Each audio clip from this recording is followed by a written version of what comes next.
Today we are reviewing the book Metal Gear Solid 2.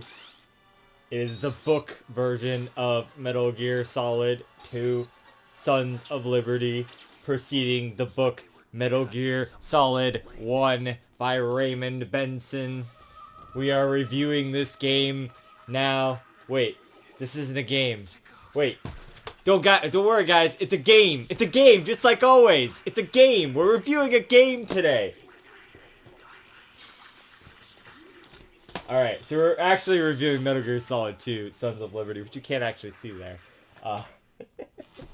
Not the book, but the book's good too. It's actually a better adaptation than the original book, which was a little cheesy. Sorry, I'm playing the Gray Fox hallway scene here because I thought I'd get to the part where it was like, where it starts reciting all the fucking Japanese train stations, which was what I was trying to do to further the joke there, but I didn't do that. So, anyways, we're playing Metal Gear Solid 2 today. We're playing. I did it again. I didn't even mean it that time. We're playing or reviewing Metal Gear Solid 2 here, Sons of Liberty, and it's only the Sons of Liberty version, not the Substance version, which has all the extra VR missions and the extra skateboarding stuff and whatnot.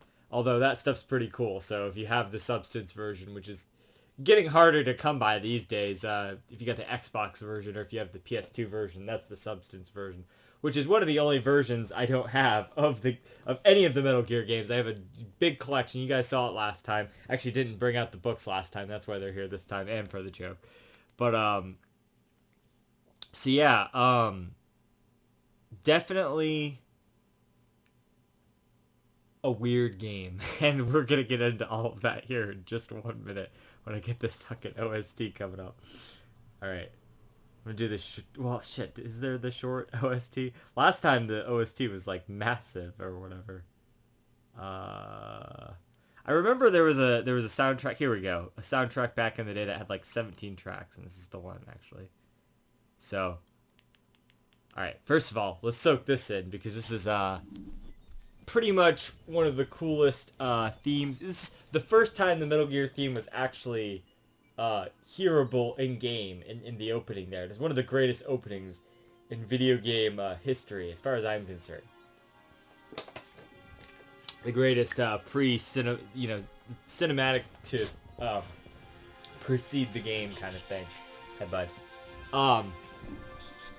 Because it gets you all hyped for Metal Gear Solid 2. By the way, spoilers.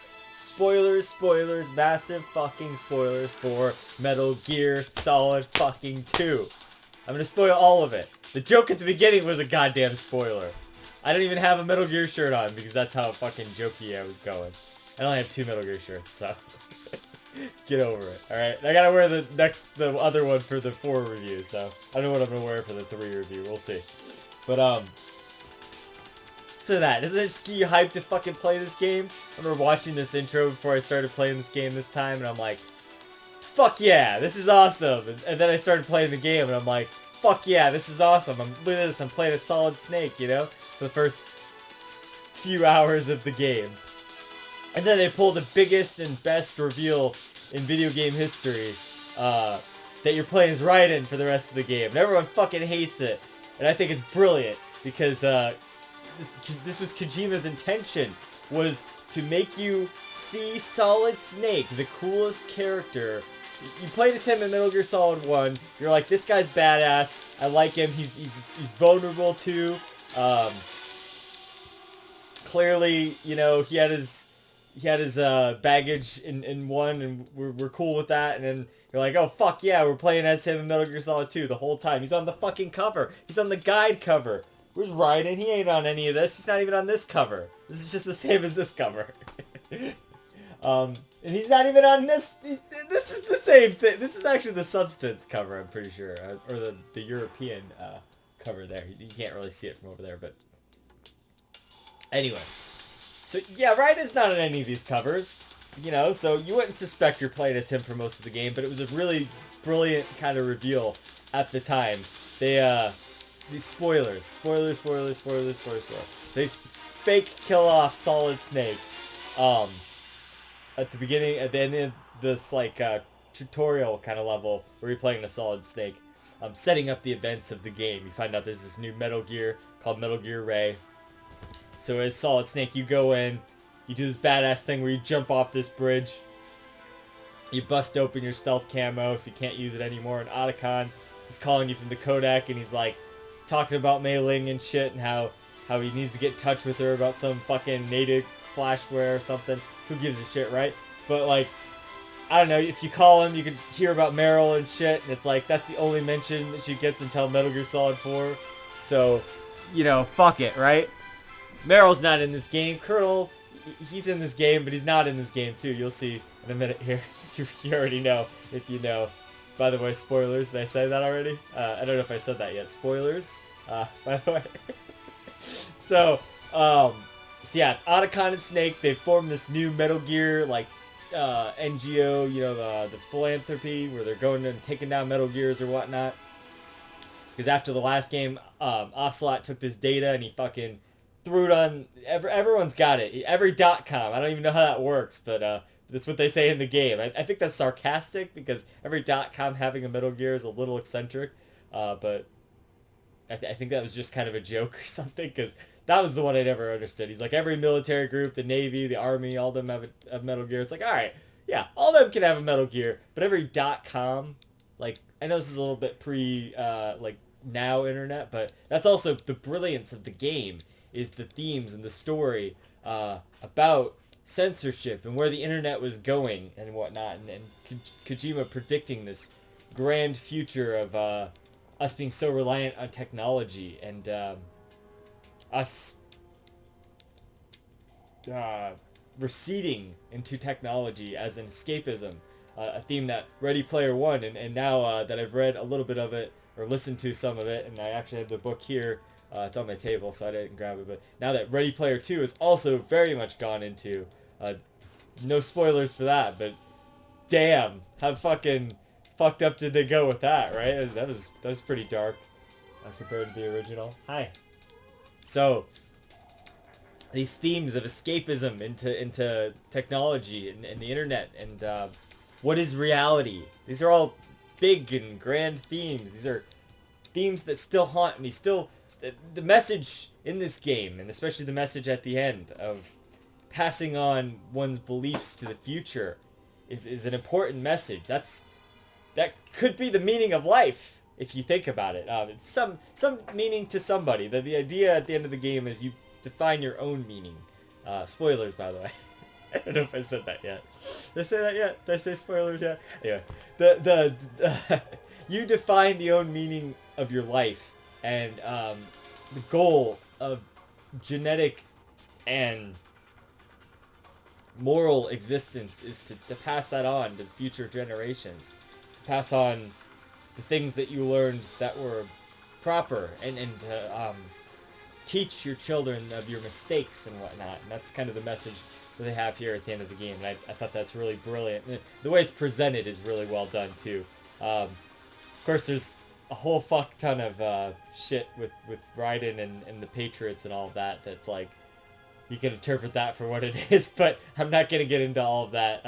I'll get into some of that, but like, I'm not like on the big brain level of like, I know everything little thing that they're like trying to say. I get it, but like it's like so like beyond things, you know, and it's just crazy what they're even going out of it. There's a whole fucking hour of cutscene, which is just a codec call where Colonel, spoilers, AI Colonel and AI Rose, who's Raiden's girlfriend, but Raiden is not this guy, by the way. I don't have a picture of Raiden here because he's not on any of the covers. Actually, he's probably in the guide somewhere. Is he on the back of the guide? He's not even on the goddamn back of the guide. Look at this. It has Snake with the Dead Cell guys. What the fuck? This is bullshit. I mean, Raiden's not even on there. What the fuck? Okay, I guess because if you bought the guide back in the... Oh, there's Raiden. Looks like a chick, though. Look at that. Finally. Somebody's got Raiden here. But, like, I'm sure if you looked at any part in this guide, you're like, oh, that's Raiden, there's Raiden. And it's like... But snakes all over the cover and shit. They really thought they were hiding it with this? Like, okay, most people wouldn't look ahead or whatever, but I don't know. Somebody probably did back in the day, and they figured out they were playing as Raiden for most of the rest of the game or whatever. I mean, it's not that hard of a reveal. You figure it out a few hours in, but... So, hold on a second. Yeah, so, like, that reveal is one of the most brilliant reveals. And, the whole point of you playing as Raiden is that you need to see Snake from a different light. If you just keep playing a Solid Snake in every entry, that's boring, because that means that it's static. There's no change to that. You know, you're still the same character. Even that if that character grows, there's no way to show that character growing, or him being idolized, in the perspective of what you need for this game, without you playing or taking on the role of a new character. And a much more rookie of a character or whatnot. It's almost like taking over as Leon in Resident Evil 2. And people loved that, so like, what the fuck? Nobody loved Raiden, though, because they didn't get to play a Solid Snake in the second game. I mean, they did for a little bit, but, you know, whatever. And that's why they added the Snake Tails stuff to the Substance version, so you could play more as Snake and basically just do what Raiden did, but as Snake. So I kind of remember that. I played that back in the day, like once. Whatever, you know, who cares? But point is, people were angry. People were fucking pissed. They're like, I don't get to play as Snake. And guess what? Fuck you, people, for not getting to play as Snake. This is brilliant. This is Kojima at work. He figured out this brilliant kind of way to subvert all sorts of expectations. He's the Rian Johnson of his time. But, you know, you thought you were going to play as Snake? He's like, fuck you, pulling the curtain out, biggest reveal, you know, you're playing as Raiden for the rest of the game. Great. You get this whiny girl who gets to ring in your ear that everyone hates, who I don't actually hate that much, but my friends think that some of these characters, at least one of them does, thinks that most of these characters in this game are some of the worst characters in Metal Gear. And I mean, like, okay, sure, but, like, also, like, Rose isn't that bad. Solidus, he's got a good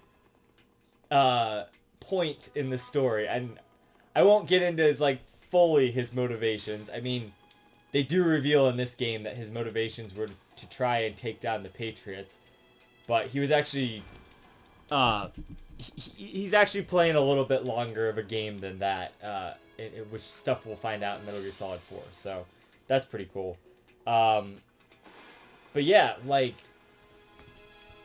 it's cool how this game takes and expands the lore, and you also get to see it from a new perspective, being the rookie guy, this Raiden, this pretty wannabe pretty boy. That's what I was trying to say. Guy who's just this new soldier. Spoilers, you actually end up finding out... Spoilers? Did I say spoilers? Yeah. You actually end up finding out that he was a child soldier, so he has this field experience from back in the day, which is a really interesting contrast, because he thinks that he's just a grunt of the digital age, as Snake keeps calling him. He's this, you know, he's only been through all this VR training, which is funny, because if you actually do all the VR training, Colonel will have, like, a different line about something about the VR training or something like that. Little things like that change. It's cool. It's interesting. Anyway. So, yeah. So, it's interesting, because then Raiden is actually like this really seasoned killer from back in the day, but he doesn't remember all of this. He had his memory, like, altered or something to that effect. But, so he has to try and deal with the trauma of that, and, you know, his girlfriend's trying to be there for him too, but she doesn't know how to deal with all of that, and she wants to be there for him. So it's a really you know, personal and relatable character arc and story there with Raiden. And a lot of people's problem with this game is Raiden, but I don't have a problem with him. I think he actually has a really cool character arc. And by the end of Metal Gear Solid 4, everyone finally starts to like Raiden, because, you know, then he becomes the badass. Sorry for spoiling a little bit of Metal Gear Solid 4, but we'll get to that. He becomes the badass, and then Snake gets to become the one. Nobody wants to play as the older Snake. Um, so it's a nice little contrast there. It kind of comes full circle. Um, and maybe you can just call Kojima the ultimate troll there or whatever with that long game, but that's I think that's brilliant because he's not giving people what they want, but he's giving people what they really need. So I think that's cool. He knows what's up. He knew what was up with his world and how he needed to frame it through different perspectives and whatnot. It's actually interesting that it's almost always told from somebody who is not necessarily weak, but they are lower on the totem pole, or somebody's pulling the strings from behind them, like in Metal Gear Solid 1. It's kind of revealed, sorry, spoilers for Metal Gear Solid 1. It's kind of revealed later on that Liquid has been kind of stringing you along the whole time. Like, he's been... It's a little blurry because it's like a lot of people say, if he was really doing that, why would he have so many close calls with like Snake getting shot down by a tank and stuff? It's like, it doesn't make a lot of sense. But he's been trying to pull the strings to get you to lead you to the end. So you're kind of being controlled in that sense. In Metal Gear Solid 2, Raiden's being controlled. I would say 3, the fact is that he's kind of a rookie. Metal Gear Solid 4, it's the fact that Snake is... Sorry, spoilers for all these games. The fact that Snake is dying of Fox die and whatnot, so, the genetic material of him is getting older, so he's in a weakened state. So you're always technically kind of playing these games from the point of a weaker being than the one that you're looking up to. There's always somebody you're looking up to in these games, and in this game it's Solid Snake, and then in Metal Gear Solid 3 it's the boss. In Metal Gear Solid 4, it becomes like pretty much everyone that's not Snake. Snake looks up to Raiden because he's the one with this technology now and this kind of stuff, and he thinks it's cool how Raiden has a robot suit, and the player thinks that too. So it's like, I'm just saying, like, it's interesting. It's a little something I noticed there. So, yeah. There's a lot of themes and stuff like that we could get into, but I'm not going to go full-blown on it. I'm just saying, like, these are interesting things that Kojima tries to do. There's a whole fake out with, like, Solid Snake. Oh, he's Irigoyen Pliskin or whatever. And all my friends are like, I know he's Snake. And it's like, that's not the point. The point is just, like, that he's trying to conceal his identity from Raiden, who's too stupid to actually know it's Solid Snake. Even though he, like, has his doubts or whatever. They did a decent enough job covering it up, Liquid's body and all that. That was good. That was good. So, let's just say that, to keep it light, the story in this game and the plot in this game is pretty cool. All right, and I think most people agree with that, especially even my friends mostly agree with that. So the contention seems to come down to the gameplay more so than the story. And okay, the story and the characters and whatnot, I think they're good. I forgot to mention Emma Emmerich, who's apparently the best waifu, according to some of my friends. I don't know about that in the whole series, like, because there's so many great waifu characters, and that's pretty good. But there's lots more. There's the other ones. I'm just saying, Naomi and Eva, and I don't know, Meryl's all right. Fucking Paz, I guess. I don't know. Anyway, Quiet's a good one. She's cool. She's your sniper. You coexist. You're good. You work together. That's pretty cool. I like that. You never really get that in any of the other games where you're kind of like working alongside another character for like 90% of the game or whatever. So, just saying.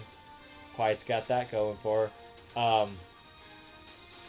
Like gameplay wise, obviously there's always a character that you're kind of working alongside, like Eva, or like in this game it would be Snake, because you're always kind of working alongside him, or I don't know who'd be in the first game, really. I mean, I guess Gray Fox or something. Otacon. I don't know, something like that. Anyway. So, that's, kind of where the story, like the story and the characters, everyone says that stuff's fine, and a lot of people contest that even being good. This game is not well beloved amongst Metal Gear fans. Everyone it says it's like too contentious and pretentious, and it's too long-winded and whatnot. And I agree with that to an extent, but I still think that this is a really good game and a really great Metal Gear game and a very underrated Metal Gear game because of the fact that because of all the stuff that I'm about to get into here. And first of all, because of the plot and the story. I think a lot of people, I'm just saying that's what a lot of people hold in high regard about the game anyway. So, but Kojima kind of predicting the future about where the internet was going and the censorship and all of that kind of stuff, and the Patriots and all of that. I mean, you believe what you want about the world and the tides of government and whatnot, but that's all really groundbreaking and was very forward-thinking and ahead of its time kind of stuff for 2001. You got to remember this game came out in 2001. So very, very crazy and forward-thinking. Game takes place in like 2007 or something. It's like when Emma refers to like Y2K, which like literally just happened right before this game. It's like something that like in the context of the game happened like many of years ago or whatever. It's interesting though. So you have like I guess the one other big thing about this story is, sorry, I'm spoiling it. Did I say there were spoilers yet? I don't know if I said that yet. So just letting you know, there's gonna be spoilers in this review.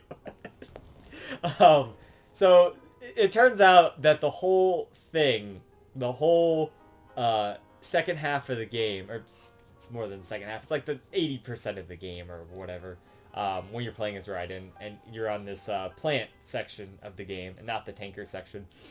And even the tanker section was leading up to this, has all been a grand recreation of the first Metal Gear Solid game. So in a sense, this game is a remake of the first Metal Gear Solid game, which is just a remake of Metal Gear 2 Solid Snake,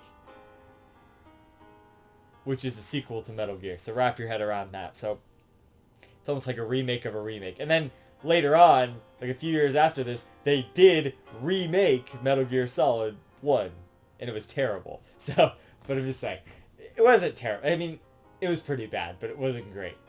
But at least it put into context why Metal Gear Solid 1 was so good. Is this the best is yet to come already? Or the other one? Sorry. Yeah, this is it. Can't say goodbye to yesterday. Okay, they stuck it in the middle soundtrack. Cool. Whatever. This is the ending thing. So... Which I didn't get to hear because my disc, like, fucking zonked out or something right as the credits started. I'm like, this is some AI Patriots level shit right here. I can't make this shit up, you know? Like, it's pretty crazy. But I remember what happens. I remember the post-credit scene where, you know, they find out that the data that they got was a bunch of bullshit and whatever. Actually, no, you don't find that out till 4. Sorry, spoilers for Metal Gear Solid 4. But yeah, they find out that about the Patriots and all that, so... But anyway, they didn't really find out anything about the Patriots, but... So anyway, point is that this whole thing, Raiden and his whole situation has been set up by the Patriots as this recreation of Shadow Moses, in all the stand-ins, like Dead Cell is the stand-ins for the Foxhound unit, and like all of this stuff, and it's like it's one of these things when you get to that part in the game, and you get to a lot of those parts in the game, you're just like, what? Really? Like the first go around. But then when you play it a few more times, it's like, this is actually kind of brilliant when you think about it. What the fuck? Who would do that? Like, who other than Kojima would put such a meta aspect into your game where your game is a remake but also a sequel with the same and different characters? It's just like, it's so crazy. This game is so bizarre, but it's awesome, and I really love it. But the thing is, all of that culminates into a crazy and bizarre and philosophical storyline, and a very forward-thinking storyline that's brilliant and definitely stands out. It's one of the most unique video game storylines ever. I think we can all agree on that for sure, at least. And I see that in a good way. A lot of people, they don't. A lot of people just get really bored by the long-winded cutscenes or whatever. And to an extent, I get that, and especially on repeat playthroughs, definitely I see what you mean.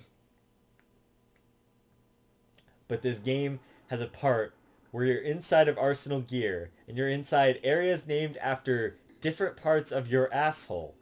Now this is for sure. This is for real.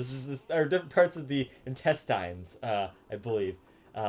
So and at some point, you're in Arsenal Gear's ass.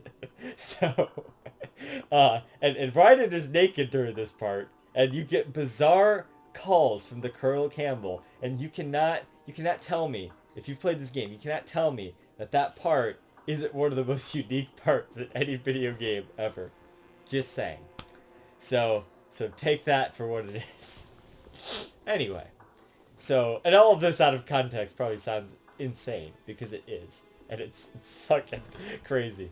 But yeah, characters, the story, they're all great. The plot, the themes, the philosophy of Metal Gear Solid 2 is pretty great.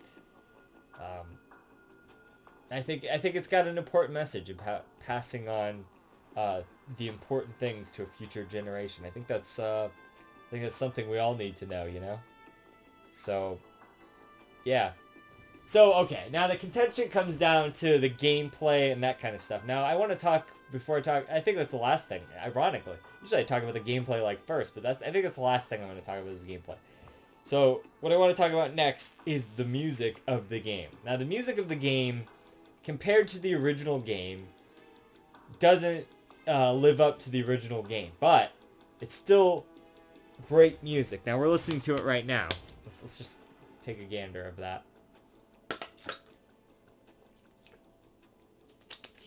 It's more atmospheric than the original game, I would say, but also it has a lot of like really rockin' tracks, and it still fills the atmosphere of the game very well.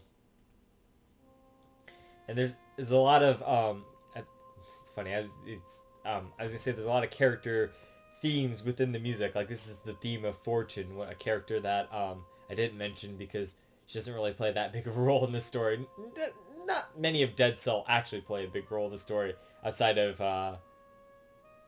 kind of just standing in for the Foxhound members of the last game. So yeah, Fortune, this is her theme, plays a lot. Just all of the characters kind of have their own little theme there. I think that's cool.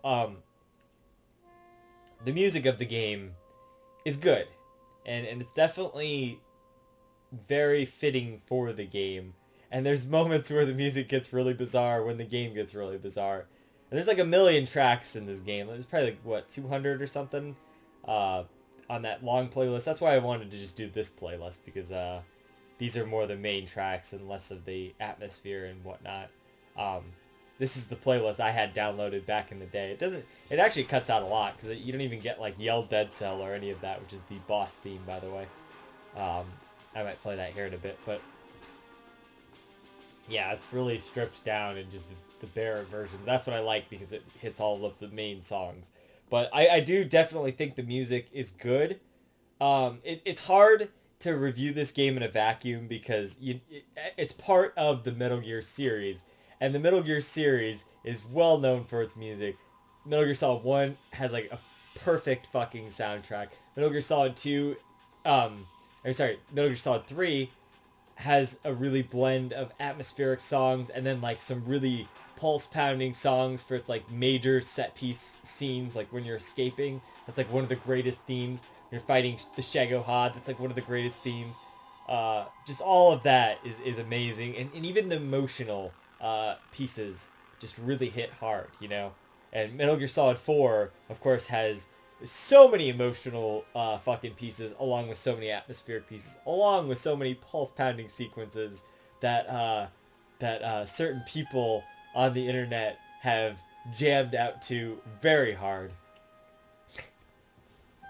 So, yeah, all of those have almost perfect soundtracks, but Metal Gear Solid 2 is a very different beast in terms of soundtrack. Now, this is the first soundtrack where Harry Gregson Williams is doing the soundtrack. He's more well known for his movie music and movie scores rather than video game scores. But this was a very great soundtrack that he composed, but in not in a vacuum. In the Metal Gear series, it doesn't necessarily hold up to the other soundtracks quite as well.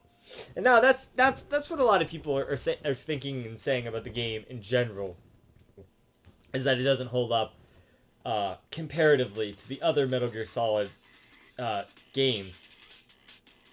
Which one is this? I do remember this, but I don't. Yeah, it's been a minute since I listened to the soundtrack. You can guess why, because it's just not as grand and memorable as the other soundtracks. Now I like the soundtrack. It's good. It's just the other soundtracks are so iconic for so many other reasons, you know. And that's kind of why this game also gets a little bit overshadowed by all of the other games. So Metal Gear Solid 1 is the start of the series. Now, okay, of course there's Metal Gear and Metal Gear 2, but nobody really played those around here in the West until like much later on. Metal Gear Solid 1 is basically the start of the series. So, and it's a really epic game, and it's got this really impactful everything.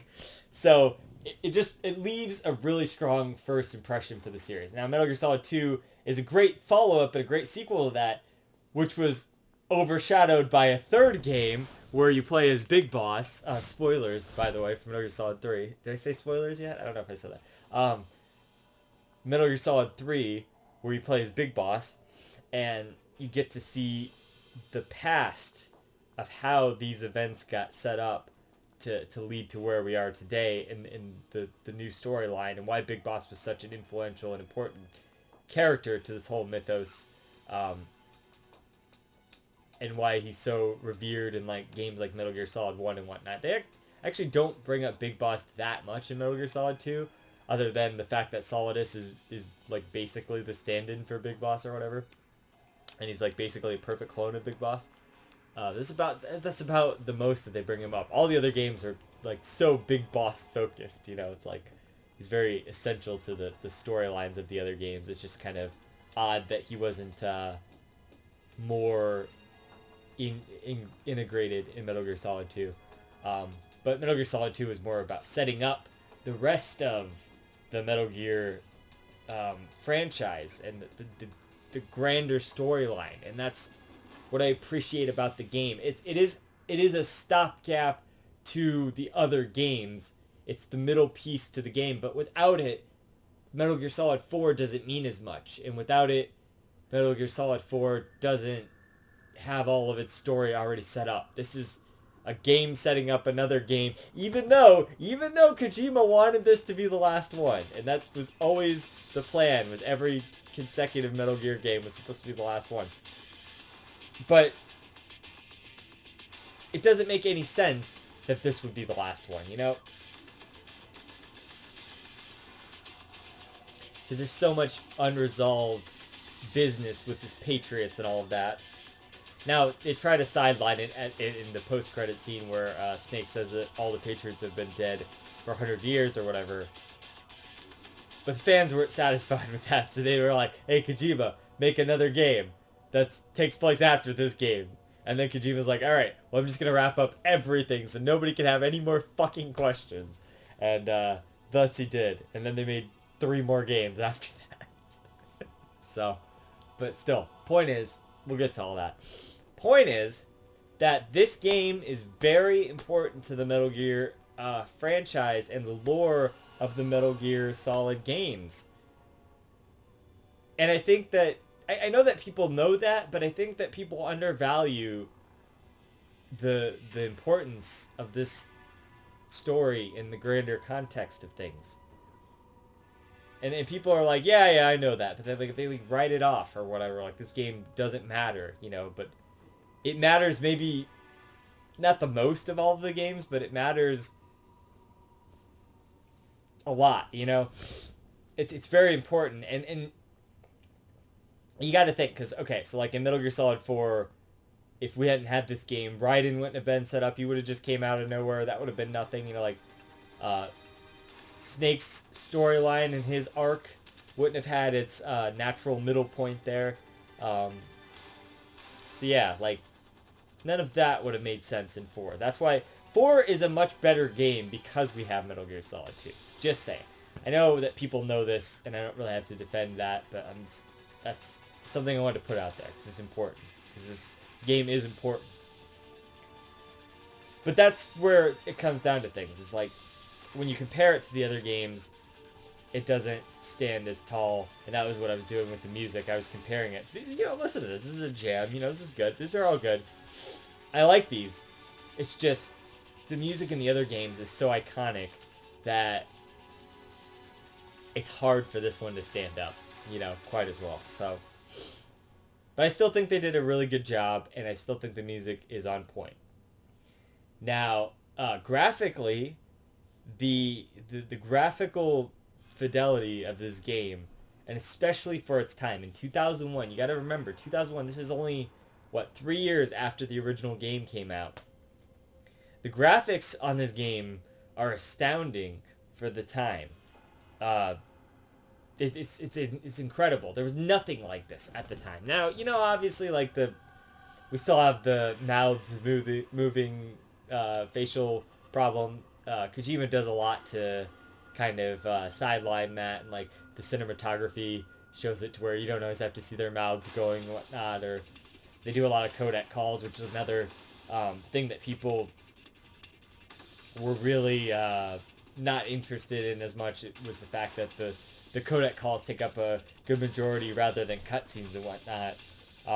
But I feel like they did that in the original game too. Here it was maybe a little bit more excessive, especially with like that 40-minute cutscene at the end with the fucking Patriots or whatever. The AI. It wasn't the Patriots. I mean, it is the Patriots, but it's like the AI of the GW or whatever talking to you about censorship and what they plan to do and all this stuff. And that was always a pretty excessive cutscene, but they're really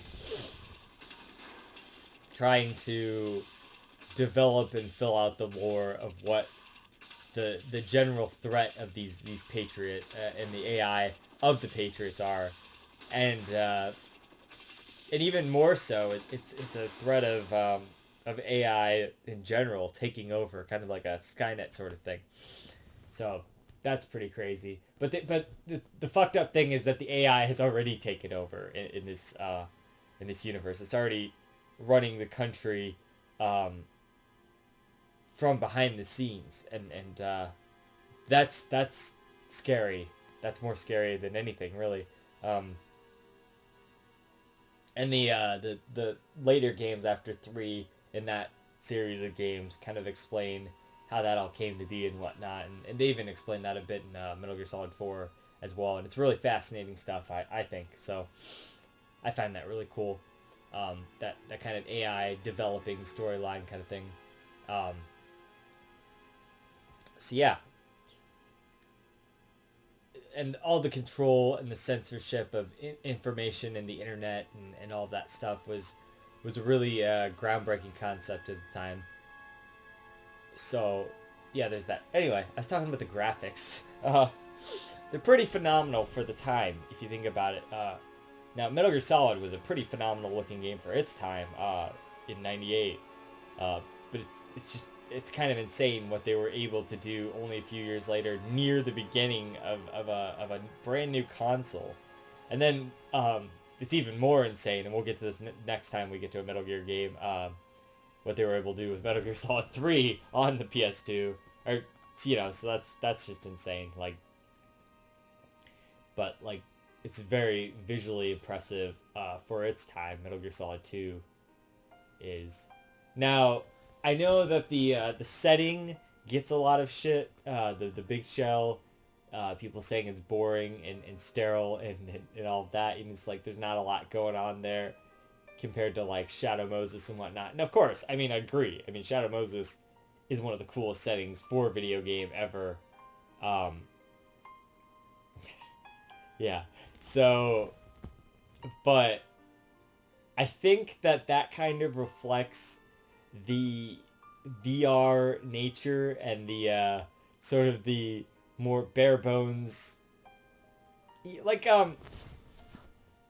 it kind of reflects the meaning that Raiden doesn't have, to where as Snake kind of, you know what I mean, like his mission feels more real to him, and he's not having all these existential crises during his mission. I mean, he is a little bit in the first game there, but Raiden is literally questioning what is real throughout most of his mission, and especially once a lot of this Patriots and the AI and that kind of stuff comes to light. He really gets all messed up questioning what's real at that point. My point is, it feels more artificial, the big shell, and I think that was an intentional thing. But you could also say it was just because of space limitations and whatnot, or just kind of bad design or something. But I like to think that it was more of an intentional nod to the fact of it feeling more artificial and sterile, because a human being, sure, a human being probably made it or whatever, but like the whole point of it was that an AI had created this big shell to be a cover-up for this Arsenal gear thing.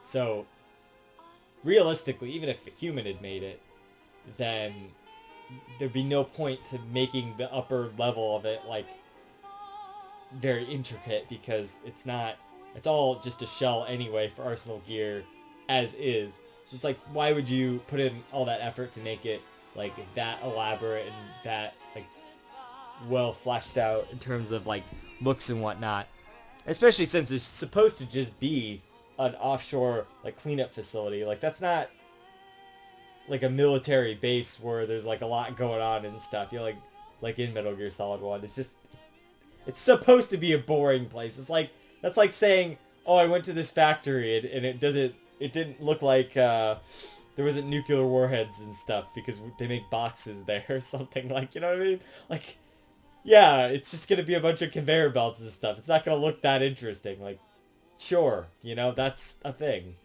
So they did the best with what they had, and also I think that was more of an intentional thing, the design of the big shell. Now, if you want to call it boring, that's fine. Like, sure, it probably could be considered that to some people, and it's not quite as interesting as Shadow Moses or any of the other, you know, ones that come after, you know, the jungle and whatnot, Metal Gear Solid 3, and then the war zones and whatnot of Metal Gear Solid 4. I agree with that. I know it's a little bit boring of a setting, but I like the setting to an extent. I think the setting works for what it is. I never had a problem with it, but I understand what people are saying with that as well. Now, I guess let's get down to the gameplay. Now, you know, again, I'm going to defend this gameplay because it's not that bad. The contention between my friend group seems to be that the gameplay of this game is the bad part of the game, and the storyline is the only good part of the game. Now, sure, in the context of the other games, the gameplay is not that great, because the other games are very impressive gameplay-wise for their time. Now, Metal Gear Solid 3, of course, can be seen maybe as the peak of the gameplay for the series, because it's the most well-realized of the stealth elements. There's a lot of survival elements there. You know, you gotta eat the food to get stamina and stuff. And it just feels like the most fleshed out of the stealth experiences, which is cool, and I very much appreciate that. But at the end of the day, this game is kind of trying to do what Metal Gear Solid 4 did later on, where it was a blend of stealth and action. I think. I feel like the first game was sort of trying to do that too, but it was more based towards stealth or whatnot.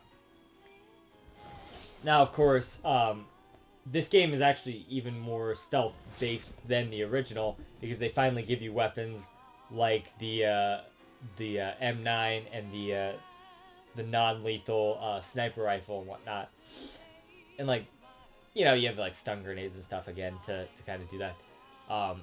There's a lot more ways to kind of sneak around and do more non-lethal stuff. And now you have first person, which is a very significant improvement over the first game.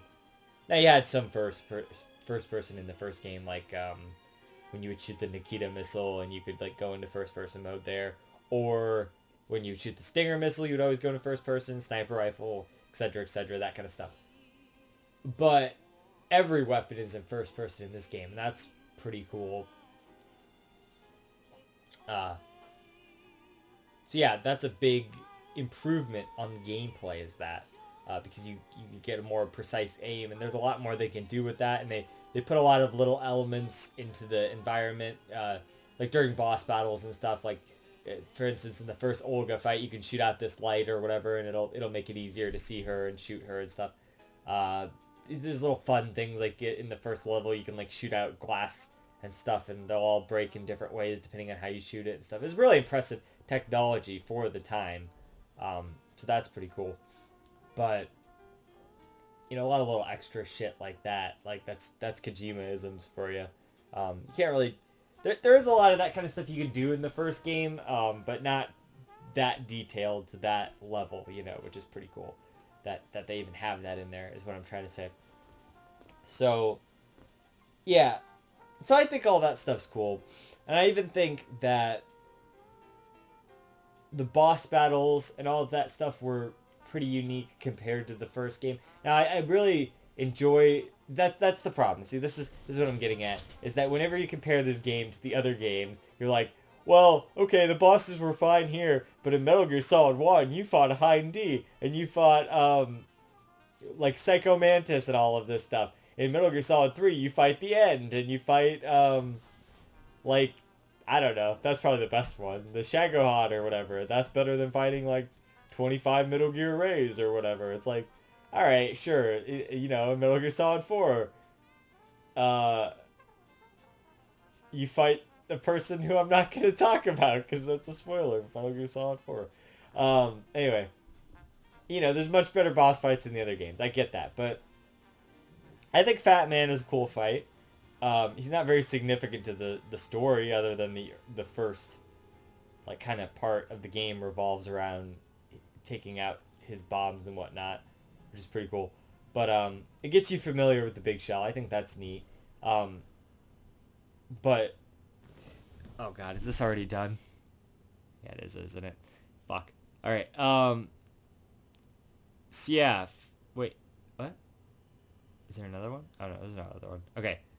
So Fat Man, that fight is pretty cool because it's innovative, because you kind of get to... Sorry, hold on a second. You get to do it in a whole different way. The whole, here we go. Let's do this.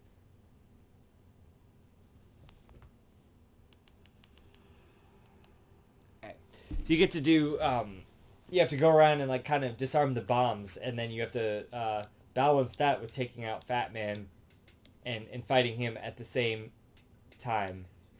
Is this just that one theme?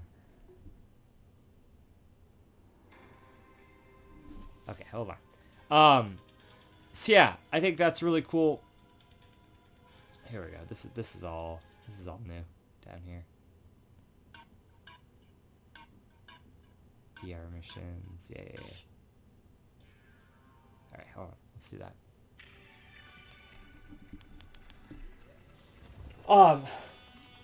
I just think that's cool. new balance. It was a more unique idea compared to some of the other ones. Like, there's a fight, Fortune. You don't even fight her. You try to fight her, but you can't really do anything, so you just kind of have to run around for a while. The Vamp fight, you can only hit them at certain times and whatnot, and it's like... I guess that's the most standard of the boss fights, would be like the Vamp fight, if anything. But again, you can't kill him. It's like most of the guys in the original you could kill in some way, or you killed them at some point. Like, they're all mortal. So it's just different, you know. So I think that's cool. There's the Harrier fight, which is just kind of the Hind D fight again. You know, it's like, they're all stand-ins. They're all very similar to the original fights from the first game. But that's because there was also a story element to that. And you could say maybe that's lazy, but, you know, a lot of games would just get away with doing the same shit again. But at least Kojima, like, came up with a reason why it was the same shit again. You know? Not that that makes it good. I think that makes it good, honestly, because I think it's brilliant what he did with the story to make the similar elements. I don't think that was just like a paint over for like, oh, well, we have to do a lot of the same stuff, so let's just like add it to the story. I don't think it was like that. I think it was more so they did that intentionally. Could be a little bit of both, but you know what I mean. Basically, and then, you know, you have like the, wow, hold on a second. I guess there's really not that many boss fights at the end of the game. Okay, so I guess you fight Vamp. There's really not that many boss fights in general, now I'm thinking about it. Okay, so you fight Fortune, then what? You fight, you get out of there, you do the Harrier. Okay, the Harrier is kind of in the middle there, yeah. There's Vamp. And then that's it, pretty much. Metal Gear, that's all, really. It's not a lot. There's a few times we were fighting a bunch of guards, but that barely counts. Yeah, there's significantly less boss fights here than there are in the original game, now that I'm thinking about it. Or maybe there's about the same, but it's like, I know, I get it, I get the fact that they're not as memorable and whatnot, but, I liked them. I thought they were still fine, you know. That's what it all comes down to. It's just all about opinion and whatnot, and I guess my opinion of it is just that I liked it. You know? I don't think it's bad. I think I'd actually rather think it's good, in fact. I still really love the game. I don't think that that's, much like Metal Gear Solid 1, I don't think that that's all nostalgia or whatever. Now, I do have a nostalgic connection with this game, in a sense. I have a nostalgic connection with all of the Metal Gear Solid games. Because I was there when they all came out. This is the one I, like, didn't get to play until later, though, if I remember correctly. Maybe that's wrong, because Metal Gear Solid 3 came out, and we got that, like, around when it came out, so. But, yeah, I don't know. But I just, like, the gameplay is not that bad. I think, if anything, it was improved. Now, it's just kind of standard, I get that, compared to, like, a lot of stuff now. And when you compare it to Metal Gear Solid 3 and Metal Gear Solid 4, I get that it doesn't feel unique and it doesn't stand out quite as much. But there's a lot of games that have that same problem. They have very similar gameplay to other games, but that doesn't mean that they don't stand out in their own unique way. What kind of game can you sneak around like this and then, you know, you have the option to sneak around or take out guys like this? I don't know. There's not, I don't feel like there's a lot of really great stealth games out there.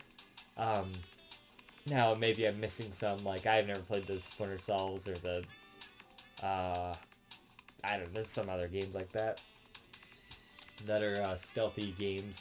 But what's more iconic than the Metal Gear Solid series? Now, in terms of stealth games. Now, that's the thing. It's like, I get it. In the context of Metal Gear Solid, the game is the weakest link.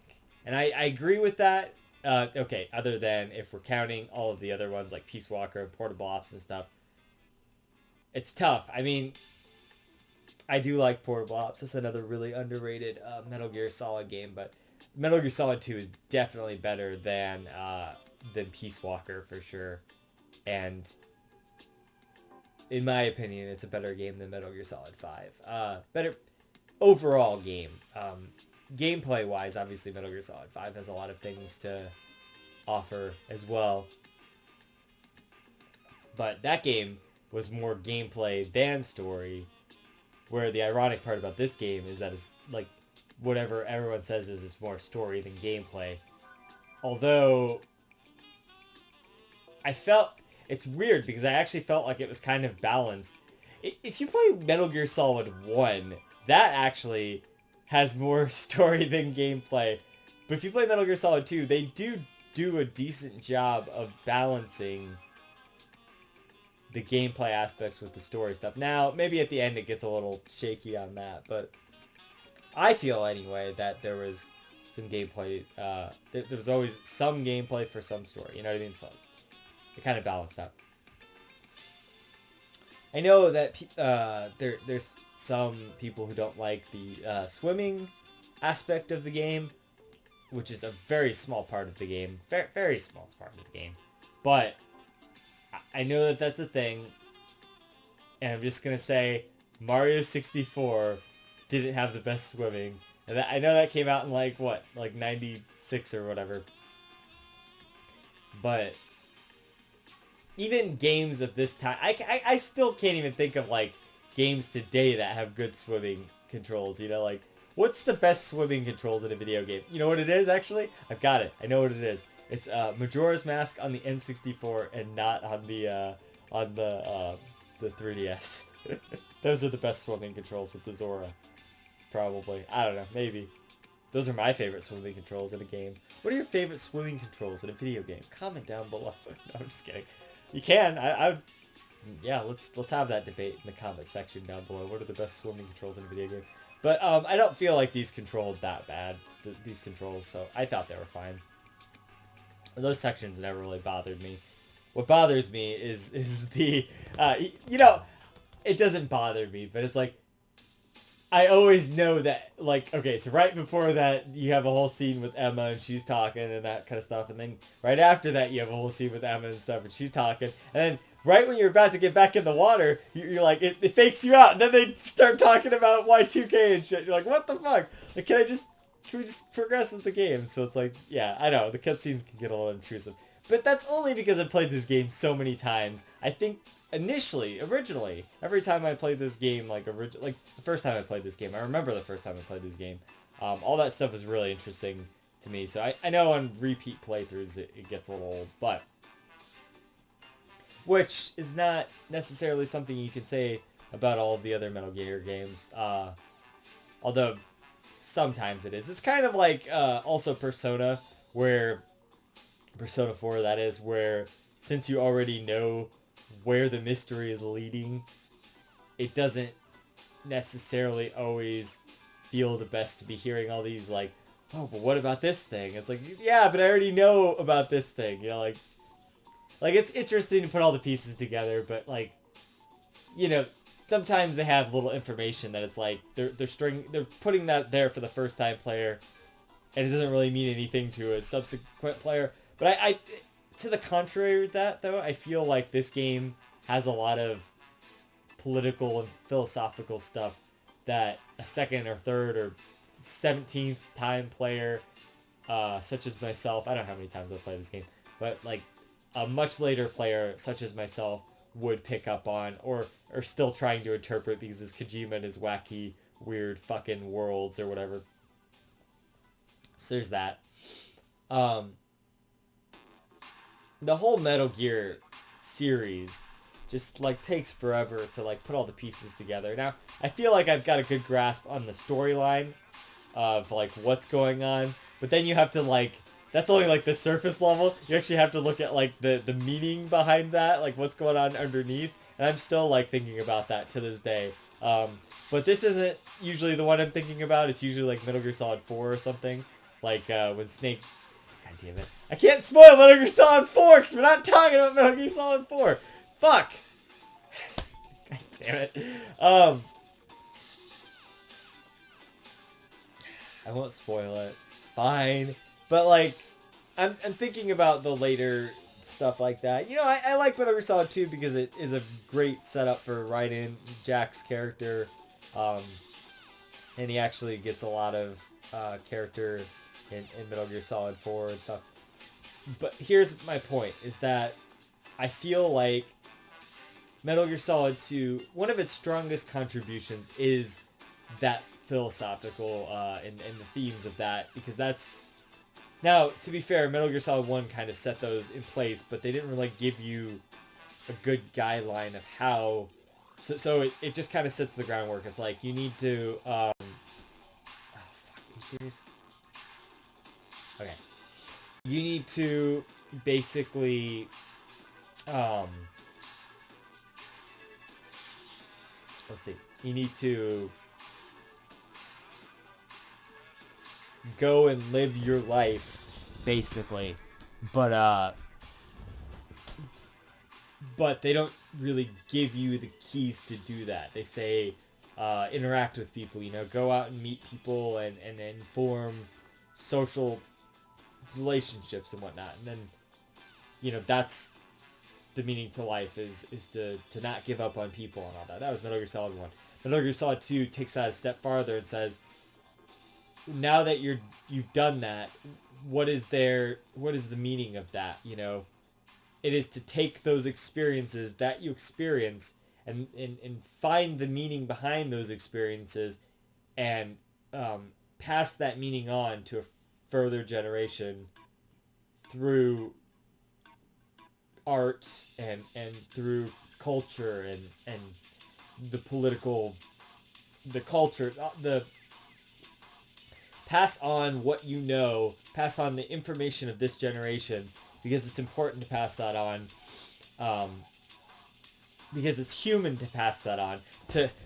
It's funny this is here. To is to human, or whatever. You know, to human is to or whatever. So, an AI cannot determine what is relevant, like why that information is important and relevant. It just wants to record human history as like a base chronology thing, and it doesn't want to have the emotion and the meaning and the impact or what those humans thought of that history, you know? It just wants the events of that history, you know?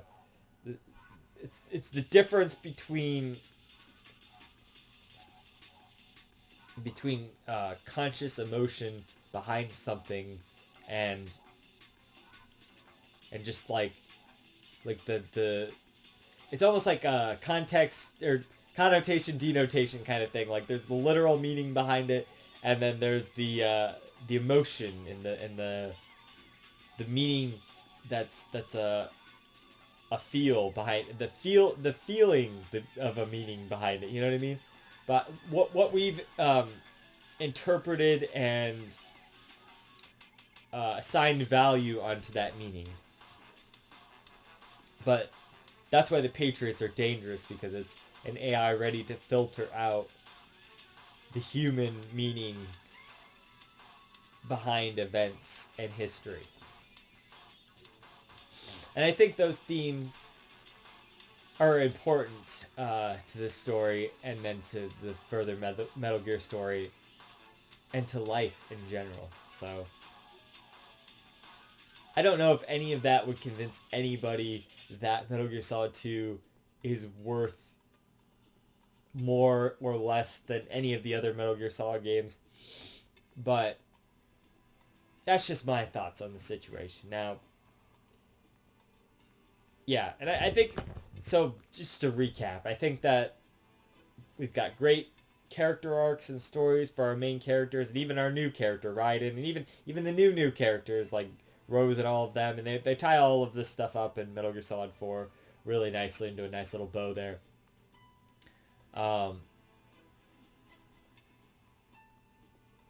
Yeah, and all of the events kind of really set up what the main story of Metal Gear Solid is going to be about.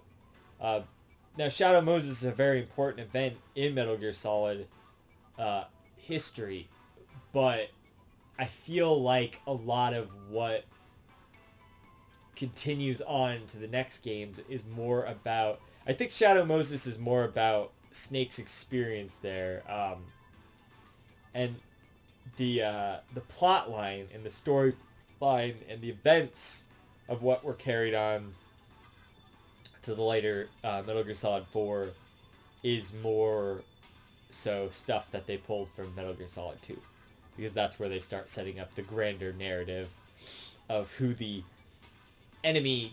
I mean, both of the enemies from the old games become the main antagonists in Metal Gear Solid 4, the Patriots and Liquid, which isn't a spoiler because Liquid Ocelot is Liquid and Ocelot from this game. We see that at the end of this game. So, yeah. So they kind of take the best of every game and then put it in there. Except for Colonel Volgin. He doesn't come back until Metal Gear Solid 5. Oh shit, I spoiled Metal Gear Solid 5. I'm sorry. Not even really. There's not a lot to spoil in Metal Gear Solid 5, but anyway. So, yeah. That's why I think it's sort of very important to the storyline and whatnot. Now, I know it's the weakest entry, but I just wanted to defend it because I still think it's really good. So, yeah, great character arcs and storylines and whatnot. The themes and the messages and the political stuff and just everything that's going on there, all of that is very well done. It could be a little overbearing. I get that. I understand that. It is sort of a limitation and flaw of the technology that maybe we had to do too many codec scenes and whatnot, and I understand that. But I don't mind that. I don't think that's too bad. The music is good for this game, even though, like I said, in a void, if this game is just this game, the music is good. But in the grander context, it doesn't compare really to the other ones. The graphics I still think hold up pretty fucking good, and especially for a lot of games that look pretty terrible of this era. Yeah, there's some really bad looking PS2 games out there, and I know the remaster, the enhanced version or whatever, HD remaster there, yeah, helps a lot to clean up the resolution. The resolution? No. The resolution of the graphics, but yeah. I mean, even on the PS2 though, it looked pretty good. Because I remember that. So, I was there. I played it on the PS2 a lot.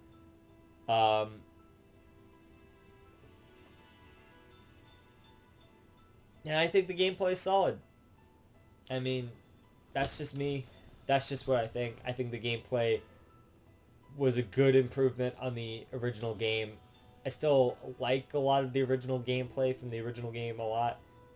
But even the guy who loves Metal Gear Solid 1 and praises it to no end and is super nostalgic and shit about it, can admit that there were gameplay improvements in this game. Now, was the gameplay better than Metal Gear Solid 1? I mean, that's up to finite person-to-person basis, you know? It's all about the meaning that you took out of that gameplay or whatever from Metal Gear Solid 1, you know, throwing the themes of this game in there. It's all about how you experience that, you know? That's fine. If you liked that gameplay better, that's great. I mean, I do to an extent as well, but I can recognize when something improves, and this gameplay was certainly improved from Metal Gear Solid 1. Now, is it as good as 3 and 4? No, but, I mean, those games came after, so you gotta cut it some slack. You know, you gotta look at it in the context of its time. No, you don't. I mean, a lot of people don't do that though, and that's why it ends up kind of falling flat for them. So, I think the gameplay is fine. I think it's good. It's good gameplay. Is it always the most interesting or engaging? I don't know. Maybe not, or whatnot. But I still like it. I still had a good time with it. I know it's the weakest link of the series, but of the main 4 games, let's just say. But I don't mind it. I think it's a great middle game. What the fuck is this? I've never heard this one, but this is a weird note to go out on for a weird fucking game. So great, awesome. I'm glad this, whatever the fuck this song is playing right now. So yeah, also the novel, it's pretty good. There's the review of that. It's a pretty much a straight adaptation, whereas this one fluffed it up a lot and did some fucking Twin Snakes bullshit. But I remember, yeah, I remember the famous Patriots scene is kind of right there in the end, and it's like, yeah, it's pretty cool. It's actually just a really decent novel of Metal Gear Solid 2 there. You know, I'd recommend it. So, yeah, Metal Gear Solid 2, I'm still going to give it a 10, because I think all the Metal Gear games are a 10, the first 4, for sure. I don't know if I give Portable Ops or Peace Walker number 5 a 10. I don't think I gave number 5 a 10. I gave it like a high 9, right? Number 5. Yeah. But I still think Metal Gear Solid 4, or Metal Gear Solid 4, Metal Gear Solid 4 is a 10. Sorry to, spoilers for Metal Gear Solid 4 review. Shit. Fuck. It's all over now. Somebody put a counter in the comments of actually how many times I've said spoilers. That time counts as well too, by the way. In this video, because I want to know. That'd be pretty funny. So yeah, like, it's a pretty underrated Metal Gear game because everyone hates it because it's Metal Gear Solid 2, and you have to play as Raiden the whole time, and nobody likes the gameplay, I guess, or something, and everyone thinks the story's too long-winded, which it probably is, but I still enjoy it. I don't know if I should be admitting this, but the one time I ever fucking skipped school in my entire life was to play Metal Gear Solid 2. So I must have been doing something right. Just saying. There you go. That's a little fun fact about me. Anyway, so this has been JZNES saying Metal Gear Solid 2 is an underrated game and you should play it. I mean, you have to play it if you're going to play the 4 Metal Gear Solid games. You should just play all 4 of them. It doesn't... You gotta get PS3 though. That's the best way to play all 4 of them. But anyways, until next time, JZNES saying keep it classic. Stick around for more reviews. Underrated games. And I'll see you guys in the next one. JZNES.